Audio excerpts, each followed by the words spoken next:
د کونډې ښځې دردونکې واقعه چې پیسو ته ضرورت و، یو ځوان ورنه د پیسو په بدل کې د غلط کار غوښتنه وکړه. قدرمنو دا واقعه خپله دغه ښځې شریکه کړې ده چې د خاوند د مرګ نه پس د سختو مشکلاتو سره مخ شوه. 4 اولادونه وو، ورونه یې نه وو او مور پلار یې هم بوډاګان وو. چې کله یې خاوند مړ شو نو د خپلې سخرګنۍ د اړخ نه ورته هم وویل شو چې ته کولی شي بل واده وکړې، ځکه چې موږ دومره وس نه لرو چې ته او ستا بچي وساتو. خو دې ښځې سره هیچا هم واده ته زړه نه ښه کولو، ځکه چې چا نه غوښتل چې دې سره واده کولو سره د دې 4 بچي هم ځان سره قبول کړي، او دې ښځې نه غوښتل چې خپل بچي همداسې پرېږدي او واده وکړي. دا ښځه د ډېرو مشکلاتو سره مخ وه. اخر یې د مجبورۍ نه د الله په نوم پیسې راټولول شروع کړل چې کله به د جوماتونو مخې ته ناسته وه، کله به دوکانونو باندې ګرځېده او په دې طریقه به یې پیسې پیدا کولې. د وخت سره سره خرچې هم زیاتې شوې او خلک هم کنجوسان شول.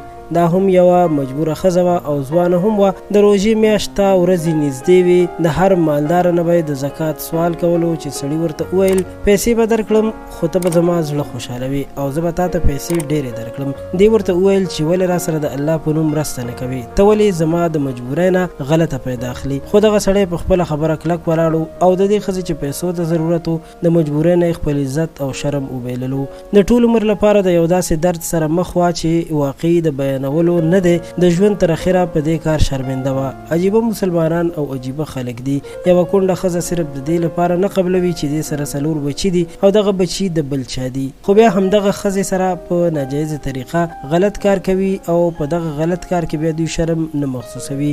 افسوس دا زموږ ستاسو لپاره یو تریخ پیغام دی چې که د هر چا په چم ګاونډ کې داسې خلک وي چې هغه مجبور او غریبانان وي نو ضرور ورسره مرسته وکړئ، ځکه چې که داسې مجبورې ښځې غلط قدم اوچتوي نو د خپل چم ګاونډ هغه خلک چې د هغوی وس وي او د غریبانو سره مرسته نه کوي نو الله تعالی به ترې د هر څه تپوس کوي. دوستانو دا وه زموږ د خان کلیک چینل د نن ورځې ویډیو او پیغام. امید لرم چې ستاسو به خوښ شوی وي. د ویډیو د کتلو مو ډېره مننه کوم. تر بیا د لوی الله په امان.